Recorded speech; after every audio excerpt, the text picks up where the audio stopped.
If Donald Trump is fazed by the plummeting support for his war in Iran, he's not showing it. Young man, there's no need to feel down. The president is still determined to pursue his policies and unable to let anything go.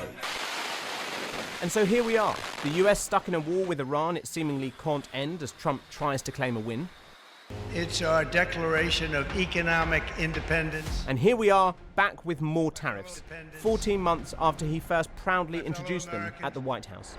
This is Liberation Day. So-called Liberation Day became Constitutional Liability Day, with the US Supreme Court ruling them illegal and forcing the administration to pay out tens of billions of dollars in refunds. President Trump now saying he's going to impose this blanket 15% tariff. But Trump earlier this year introduced new temporary tariffs that were set to expire today. So these new levies replace them with 10 to 12.5% of duties on imports to the US from more than 60 countries, including the UK and the EU, and America's largest trading partners, Mexico, Canada, and China. The administration pushed these through under a section of 1970s trade law, claiming it's because these nations have failed to prevent forced labour. That received a blunt reply from the European Union. If you compare our labour laws to the ones of the United States, I mean, people have paid vacations, we have very good conditions, labour conditions for our employees, so it's not really grounded. China said trade wars serve no one's interest, with President Xi Jinping expected to visit Washington in September. The US administration's trade chief appeared in Congress this week as critics argued these tariffs were hurting both the economy and American consumers.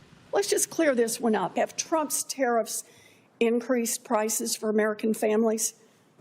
Senator, no. Core inflation fell to 2.6% year on year. The Congressional Budget Office and the Treasury Department's own numbers that families are paying an average of $1,700 more. Are you saying your own Treasury Department and your own Congressional Budget Office just don't know what they're talking about? Well, I'm interested in seeing what Treasury numbers you're talking about. No one's given them to me to look at, so I want to verify those. Actually, they've been out there in public now for at least the last 6 months. Today's announcement tells us two things.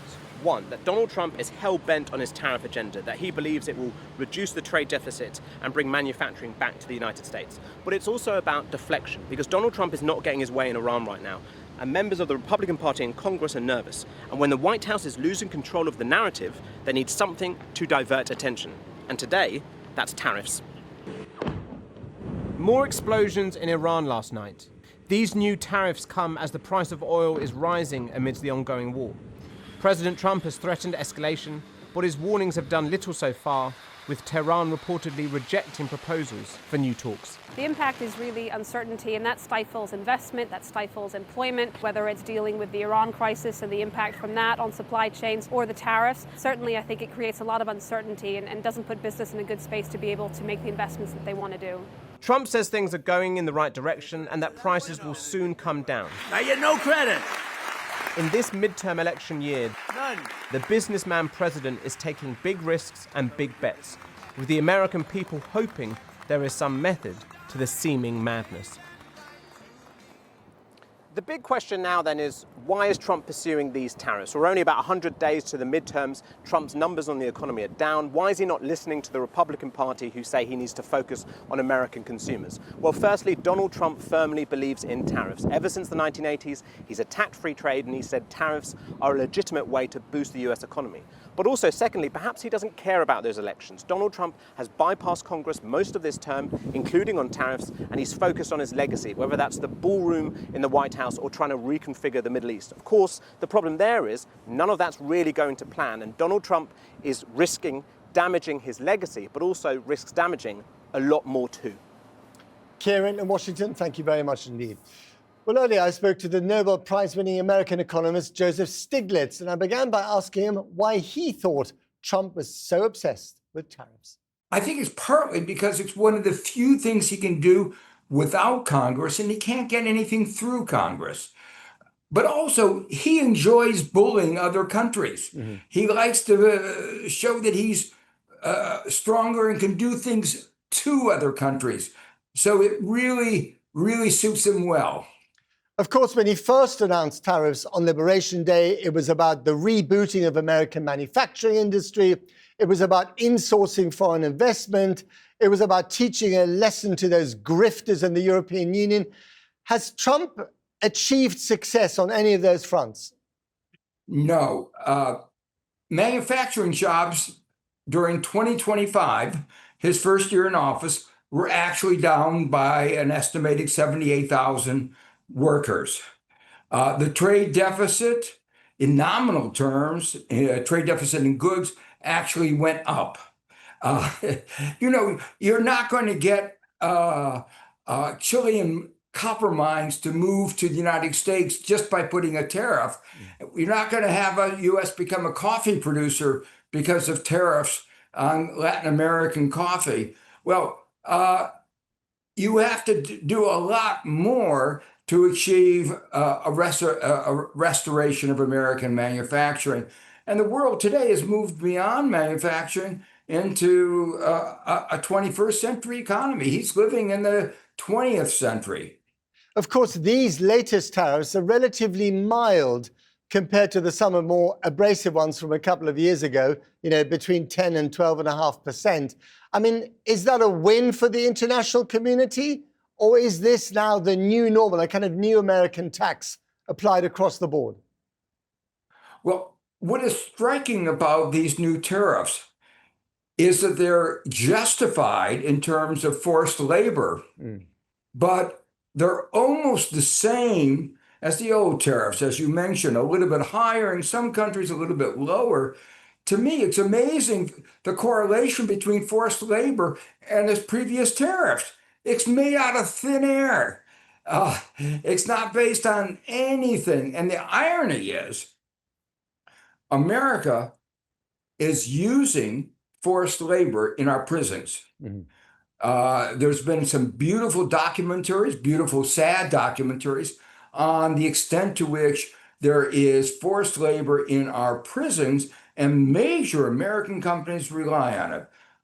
On the other hand, let me point out, the U.S. has accused China of forced labor, but China isn't getting an increase in tariffs much different from that of other countries. So it's so obviously a ruse that it should be embarrassing. So when Trump is trying to say, by implication, that he's now a champion of human rights on the issue of forced labor, you, Professor, aren't buying it. I'm not buying it. I mean, I am somebody who is very concerned about forced labor. I've had a postdoc working on the extent to which there's forced labor in the United States. But he's not doing anything about it. I can tell you that. Have the tariffs in their latest incarnation become more difficult to be challenged by the courts? Because the last lot, many of them were thrown out by the Supreme Court. Could that happen again? Or are these on slightly more solid legal grounds, even if the justification doesn't sound kosher to you? Well, I should point out that the interim tariffs that he imposed, the 10%, were also not on good, sound legal grounds. And they have been challenged already in court. He lost, but it's under appeal. The new ones, as you say, are much more complex. The law is more secure, but his implementation of the law is clearly questionable. The fact that, as I mentioned before, the degree of forced labor seems to be almost the same all over the world, 1 or 2%, shows that it's a ruse. And I think courts will recognize that. Has the ruse or has the imposition of tariffs since Liberation Day helped the American economy in any way? And if so, who are the biggest losers in all this? The American consumer is the biggest loser. This is a tax. The Constitution gives the power to tax to Congress, and just to Congress. And that was the objection to the previous set of tariffs. He is now using the authority of other laws, but in a way which clearly shows that that's not what's going on. He's not really assessing the extent of forced labor in each of these countries. So I hope the courts will say this is illegal. But of course, the consequence of a tax is higher consumer prices, a distorted economy. It actually undermines Americans' competitivity because the tariffs also apply to the kinds of things that we import for production purposes. So it really is hurting the American consumer and the American economy. When tariffs were first announced, people, including yourself, were worried about a new era of protectionism and a kind of spiraling trade war. That hasn't happened, has it? No, there's been much more capitulation, including by the UK and by the EU, than I had anticipated. There are countries that have stood up, and China, like Canada, and Canada as well, and Canada, and they got punished for it.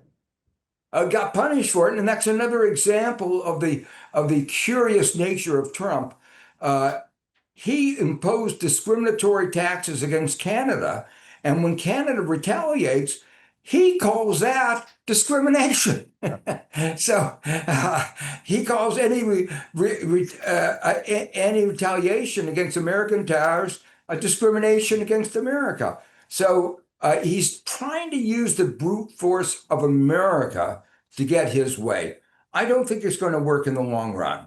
Finally and briefly, and the UK thought it had a special deal carved out last time round. Turns out this time, it's not that special. In fact, it's slightly worse than the EU's deal. But Scottish whiskey gets off scot-free. What's going on there? Well, every deal with Trump is a deal that you don't know where it's going to wind up. It's not worth the paper that it's written on, and a lot of deals aren't written down, so they're not worth, it used to be a gentleman handshake, that's it. He's not a gentleman, and what he says doesn't last very long. Right. So every bargain, he figures, how much can I extract from the other party? And what China, Brazil showed is if you stand up to him, he chickens out. Taco, we say. Trump always chickens out. Indeed. And we'll need one of those tariff-free Scotch whiskies to deal with the whole thing. Thank you very much, Professor Stiglitz. Well, thank you.